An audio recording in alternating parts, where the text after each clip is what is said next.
got so motherfucking design on right now. Bring it down, bring it down, bring it down. I got 3 old guys to Assalamualaikum warahmatullahi wabarakatuh. Selamat pagi, salam sejahtera bagi kita semua. Kembali lagi bersama saya Rifda Putri Asyifa Sinaga dengan NIM 220901113.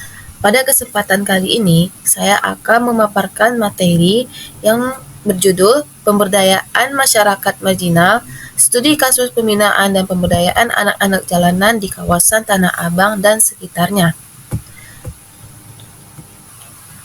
Lalu masuk kepada latar belakang, menurut Dr. Handes Kailani HDMA, anak-anak marginal ialah anak-anak dianggap pinggiran, seringkali dari keluarga dengan latar belakang sosial ekonomi yang rendah, tidak mempunyai tempat tinggal, anak-anak yang terlantar karena orang tuanya tidak mampu. Kondisi ekonomi keluarga yang sulit memaksa mereka harus mencari kerja atau mencari nafkah hanya sekedar untuk membantu orang tua mereka memenuhi kebutuhan sehari-hari, sehingga terkadang pengeluaran yang lain seperti sekolah dianggap tidak terlalu penting untuk mereka. Lalu masuk kepada kondisi kehidupan anak-anak marginal di suatu wilayah tertentu. Dari jurnal yang saya amati secara studi literatur, kutipan dari Dr. Handes Kailani HDMA, di sekitar wilayah Tanah Abang, Kelurahan Kebun Kacang, terdapat wilayah perkampungan yang kumuh dengan gang-gang yang sempit.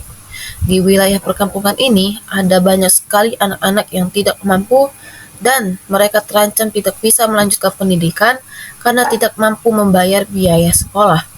Oleh karena itu, beberapa dari mereka terpaksa harus mencari bekerja seperti menjualan koran, menjual makanan dan minuman yang ringan, tukang semir sepatu, lap-lap mobil di pinggir jalan lampu merah, dan lainnya.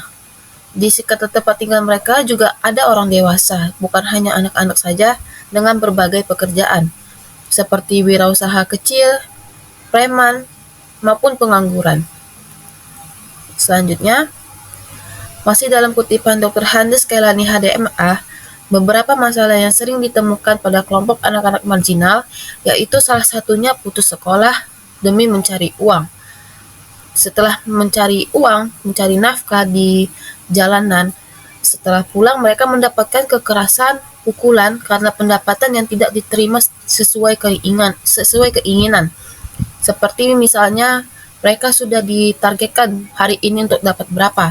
Jadi jika mereka pulang ke rumah dan mereka tidak mendapatkan target yang sesuai orang tua mereka bilang, mereka akan mendapatkan kekerasan dan makian seperti itu.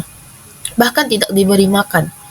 Beberapa kasus yang dijumpai bahwa anak-anak marginal berasal dari keluarga yang tidak harmonis dan tidak jarang dari mereka untuk memutuskan hubungan dengan keluarga dan memilih hidup di jalanan. Masuk kepada faktor yang mempengaruhi masyarakat marginal.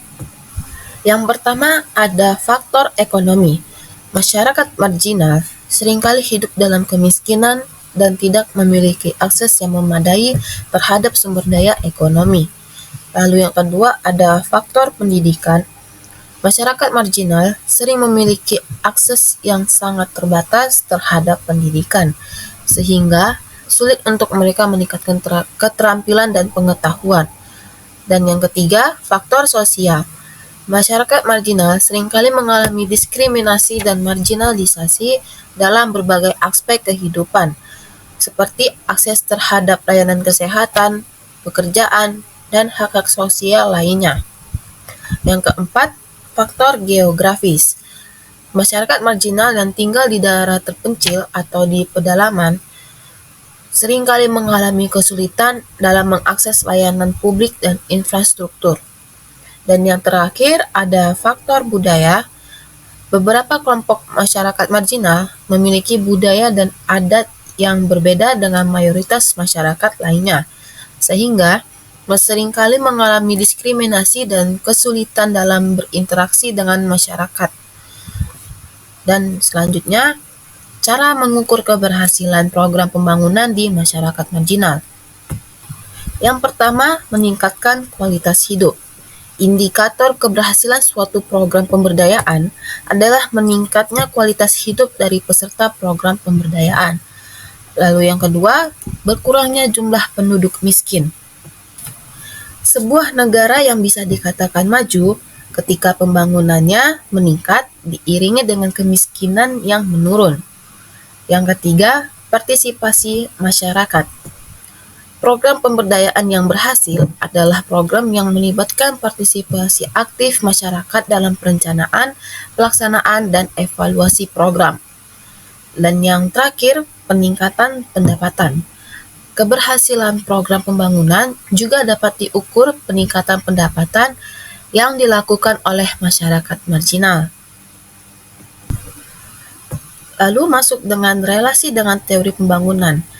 Apa sih relasinya dengan teori pembangunan masyarakat marginal? Yaitu ada globalisasi. Globalisasi dan teori pembangunan memiliki dampak yang signifikan terhadap masyarakat marginal. Masyarakat marginal seringkali merasakan dampak dari proses globalisasi, baik secara positif maupun negatif. Proses globalisasi dapat membuka peluang baru bagi masyarakat marginal, namun sekaligus juga dapat meningkatkan ketimpangan dan marginalisasi. Globalisasi dapat mempengaruhi masyarakat marginal melalui berbagai aspek seperti ekonomi, sosial, dan budaya. Lalu yang kedua, relasi dengan teori dependensi. Teori ini menekankan pada ketergantungan ekonomi antara negara berkembang dengan negara sentral. Hal ini juga mempengaruhi masyarakat marginal yang merasa ketergantungan pada bantuan dari pemerintah. Dan kita masuk kepada kesimpulan. Kesimpulan yang dapat saya ambil ialah masyarakat marginal dan anak-anak marginal mengalami kesulitan berbagai aspek kehidupan seperti akses terhadap pendidikan, kesehatan, dan pekerjaan. Keterbatasan dalam sumber daya mengakibatkan mereka harus menahan kelaparan, penderitaan, serta harus putus sekolah untuk bekerja agar dapat menyambung hidup.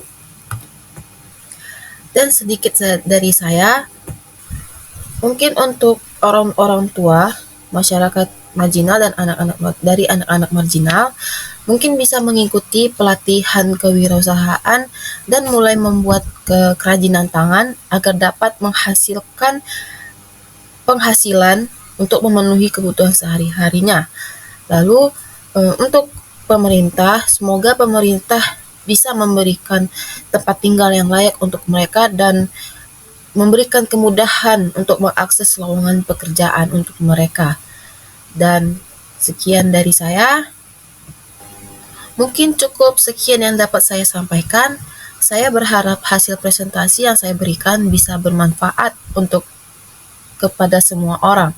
Bila merasa ada kekurangan dan kesalahan, saya meminta maaf karena kesempurnaan hanyalah milik Tuhan. Wabillahi taufiq wal hidayah. Wassalamualaikum warahmatullahi wabarakatuh.